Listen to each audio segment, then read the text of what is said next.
छोटी बहू का बड़ा कमरा पार्ट 2। लवीना मिश्रा परिवार की बड़ी बहू है जिसने बड़ी बहू होने के सारे फर्ज बड़े अच्छे से निभाए हैं और सब लोग इस बात को मानते भी हैं। लेकिन उसे जलन तब शुरू हुई जब उसकी सास ने छोटी बहू के आते ही घर का सबसे बड़ा कमरा छोटी बहू को दे दिया, जो शायद लवीना कब से चाहती थी। ऐसी कई सारी छोटी छोटी बातों को लेकर लवीना को लगने लगा है कि अब उसके ससुराल में उसकी वो इज्जत नहीं जो एक बड़ी बहू की होनी चाहिए। लवीना, ये आगरा का सरप्राइज अच्छा है ना अनुज और छोटी बहू के लिए? माँ जी, आप मुझसे क्यों पूछ रही हैं? आप ये सब छोटी बहू से ही पूछ लीजिए। वैसे भी मुझे लगता है वो मुझसे ज़्यादा ही समझदार है। अरे तो क्यों ऐसी बातें कर रही है लवीना?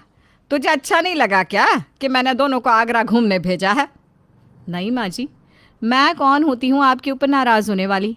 आप बड़ी हैं इस घर की, मैं हूँ ही कौन? छोटी बहू के लिए आपको जो करना है आप कर सकती हैं। मुझे क्या दिक्कत हो सकती है भला? अरे बड़ी बहू, ऐसे बातें ना कर। अब तू जानती है ना कि मैं तुझ में और छोटी बहू में कभी फ़र्क नहीं करूँगी। नहीं माँ जी, मुझे लगता है कि गलती मेरी ही है। मुझे लगा था मैं इस घर की बड़ी बहू हूँ, इसलिए मेरा हक ज़्यादा बनता है इस घर पर छोटी बहू के आते ही मुझे सब कुछ समझ में आ गया। लवीना अब हर बात में खुद को अपने ससुराल से अलग करने लगी थी। अब वो किसी भी बात में ना अपनी राय देती ना ही भाग लिया करती। राजेश, अनुज, ये देखो, ये सारे तोहफे मैंने रिश्तेदारों के लिए बनवाए हैं। ज़रा देख कर तो बताओ कैसे हैं। कुछ कमी हो तो अभी बताना, ठीक है? तो मैं बदलवा सकूं। हाँ माँ, ठीक है, दिखाओ कौन से तोहफे हैं। अरे एक मिनट, बड़ी बहू कहाँ है? आई नहीं वो तोहफे देखने? मैंने तो बहुत कहा, लेकिन वो कह रही है कि उसका कोई काम नहीं, यहाँ छोटी बहू को दिखा दो। अरे पता नहीं बड़ी बहू को क्या हो गया है। हाँ, वो मुझसे भी कह रही थी कि तुम जो कहो खाने में वही बना देती हूँ। वैसे भी अब तुम्हारे आने के बाद तुम्हारी पसंद का ही तो खाना बनता है। रुको, मैं अभी बुलाती हूँ बड़ी बहू को। लवीना, ए लवीना, ज़रा यहाँ तो आना। जी माँ जी, कहिए।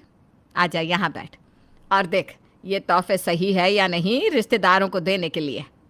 अब माँ जी मैं क्या बताऊँ, छोटी बहू से पूछ लीजिए ना आप, उसे ज़्यादा समझ होगी इन सब बातों की। मैं तो पुरानी हो चुकी हूँ, मुझ में क्या समझ हो सकती है। अरे लवीना बहू, ऐसी बातें क्यों कर रही है? तूने तो बातों को दिल पे ले लिया है। नहीं माँ जी, ऐसा कुछ नहीं है। बस मुझे लगता है कि रिया मुझसे ज़्यादा समझदार और होशियार है, इसलिए इसे अब सब कुछ संभाल लेना चाहिए। भाभी, आप ऐसी बातें मत करिए। आप इस घर की बड़ी बहू हैं, मैं तो अभी अभी आई हूँ। तुम अभी अभी आई हो, फिर भी तुम्हें वो सब मिला है जो मैं कभी हासिल नहीं कर सकी। क्या सोच रही है लवीना बहू? बताओ क्या चल रहा है तुम्हारे मन में? कुछ नहीं माँ जी, कुछ भी नहीं है। आप छोटी बहू को दिखा दीजिए, मुझे काम है, मैं जा रही हूँ। लवीना का बर्ताव देखकर सभी हैरान थे, क्योंकि लवीना से ऐसा कुछ किसी ने भी उम्मीद नहीं किया था। वही लवीना को अब लगने लगा था कि छोटी बहू के आते ही उसकी वैल्यू कुछ नहीं रही, इसलिए वो खुद ही अब सबसे किनारा करने लगी थी। अच्छा चलो, आज मैं अपनी तरफ से सबको आइसक्रीम खिलाता हूँ, तो बोलो कौन कौन सी आइसक्रीम खाएगा? भैया, मैं मैंगो आइसक्रीम खाऊंगी। और तुम लवीना, तुम कौन सा फ्लेवर खाओगी? अब जो छोटी बहू ने कहा है वही लेकर आइए। अरे तुम ऐसा क्यों कह रही हो? अरे छोटी बहू के आने के बाद बड़ी बहू का क्या काम, वही तो सब तय करती है। लवीना बहू, कुछ दिनों से मैं देख रही हूँ कि तू सबसे नाराज़ है। क्या बात है, खुल के बता बेटा। नहीं माँ जी, आप मेरी फिक्र मत कीजिए, मेरा क्या है, मैं तो ठीक हो जाऊंगी। आप ना बस छोटी बहू पे ध्यान दीजिए। लवीना बहू तो इतनी समझदार है, तू ऐसे बर्ताव करेगी तो कैसे चलेगा? माँ जी, अब ना मैं थक गई हूँ बड़ी बनते बनते। बड़ी बहू के नसीब में बस बड़े बड़े काम और बड़ी बड़ी जिम्मेदारियां ही आई है, और छोटी बहू के नसीब में बड़ा सा कमरा। लवीना, तुम फिर से शुरू हो गई। मैंने कहा था ना, इन बेफिजुल की बातों पर ध्यान मत देना। नहीं, अब मैं और सहन नहीं कर सकती। मैंने हमेशा इस घर को अपना माना, हमेशा माँ जी की बात को माना, फिर भी छोटी बहू के आती ही माँ जी ने मेरे साथ भेदभाव करना शुरू कर दिया। जिस कमरे को मैं कब से उन्हें मुझे देने को रही थी, उन्होंने वो छोटी बहू के आते ही उसे सौंप दिया। तुम गलत समझ रही हो लवीना, सब कुछ। रुक जा राजेश, कुछ मत बोल।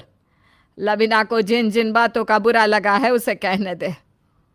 नहीं, मुझे कुछ नहीं कहना माँ जी, मैं जानती हूँ आप रिया को मुझसे ज्यादा पसंद करती है क्योंकि वो ज्यादा होशियार है, आजकल के जमाने की है। अब आपको मेरी जरूरत नहीं। मुझे तो लगा था कि तुम बहुत समझदार हो बड़ी बहू, लेकिन आज तुम्हें ये सब कहते सुन के मुझे बहुत दुख हो रहा है। मुझे भी दुख हुआ था जब मैंने देखा था कि छोटी बहू के आते ही कैसे आपने मुझे अलग कर दिया। मुझे लगता है तुम्हें कुछ दिनों के आराम की राजेश, एक जरूरत है काम बड़ी करो, बहू। बड़ी बहू को कुछ दिनों के लिए उसके मायके छोड़ाओ। शायद वहाँ रहकर वो थोड़ा सा अच्छे से सब चीज़ों को समझ पाए। कावेरी लवीना की बात को समझने के बजाय उसे उसके मायके भेज देती है। लवीना को लगा था कि उसका दुख सुनकर उसकी सास और बाकी सब उसकी बात को समझेंगे, लेकिन उन्होंने तो लवीना को खुद से ही दूर कर दिया। एक दिन लवीना अपने मायके में बैठी खुद से ही बात कर रही थी। क्या मैंने सच में कुछ गलत कह दिया था? क्या सच में माँ जी और बाकी सब मुझसे नाराज़ हो रहे हैं? इतने दिन हो गए, अभी तक किसी ने मुझे एक फ़ोन तक नहीं किया। क्या करूं? लगता है माँ जी सच में मुझसे नाराज़ है, पर मैं भी क्या करती। माँ जी ने छोटी बहू के आते ही बड़ा वाला कमरा उसके नाम कर दिया। उसे इतना सपोर्ट कर रही थी, इसलिए मैंने भी गुस्से में सब कह दिया। अब मैं क्या करूं? मैं वापस घर चली जाती हूँ। आखिर मैं ही तो बड़ी बहू हूँ, मुझे ही समझना चाहिए और माफ़ी मांग लेनी चाहिए। लवीना के ससुराल से जब किसी का भी फ़ोन नहीं आता तो वो खुद ही शाम को अपने ससुराल चली जाती है, जहाँ किसी को भी उसके आने की खबर नहीं थी। अरे, घर का दरवाज़ा खुला हुआ है और ये तो सुशीला बुआ जी की चप्पल है। लगता है वो माँ जी के कमरे में है। चलो इसी बहाने माँ जी और बुआ जी दोनों से मिल भी लूँगी और माफ़ी भी मांग लूँगी। लवीना कमरे के दरवाजे के बाहर पहुँचती है तो दोनों बातें कर रही थी। अरे कावेरी, तूने बड़ी बहू को मायके क्यों भेज दिया? अरे जीजी, आप तो जानती है ना लवीना पे मुझे कितना भरोसा है। वो इतनी समझदार है कि मैं उसके अलावा किसी पे भी भरोसा नहीं कर सकती।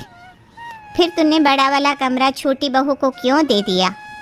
अरे जीजी, वो बड़ा वाला कमरा मैंने इसलिए छोटी बहू को दिया क्योंकि वो ऊपर है और मैं नहीं चाहती थी कि लवीना ऊपर रहे, मुझसे दूर रहे। इसीलिए मैं नीचे उसके लिए बड़ा सा कमरा तैयार करवा रही हूँ। तूने छोटी बहू को इतना असर दिया, इसीलिए तो बड़ी बहू को गुस्सा आ गया ना। अरे छोटी बहू अभी अभी आई है, नादान है, उसे खाना बनाना भी नहीं आता।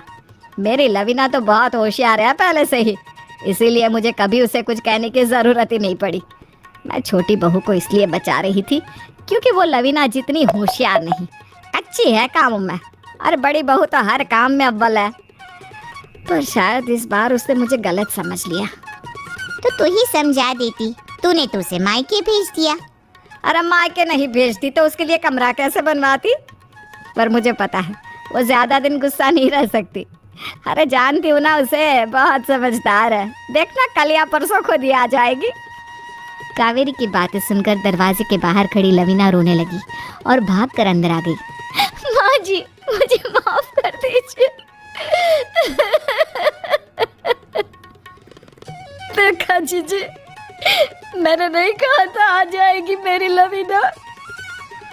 ये देखो, मैं तो पहली बार देख रही हूँ ऐसी सास बहू की जोड़ी जो एक दूसरे से लड़ती भी है तो माँ बेटी की तरह। सॉरी माँ जी, सॉरी, मैंने आपको गलत समझा। कोई बात नहीं बड़ी बहू, वैसे तो कभी मुझसे तू कुछ कहती नहीं थी, अच्छा हुआ इस बार कह दिया। नहीं माँ जी, मुझे बड़े कमरे का मोह नहीं है, बस आप छोटी बहू को इतना लाड कर रही थी ना, मुझे जलन होने लगी थी। अरे मेरी भोली सी बड़ी बहू, आजा आजा, गले लग जा। माँ के गले नहीं लगेगी। अब तो मुझे जलन हो रही है सासू माँ। आजा, तू भी गले लग जा, आजा। वैसे भाभी,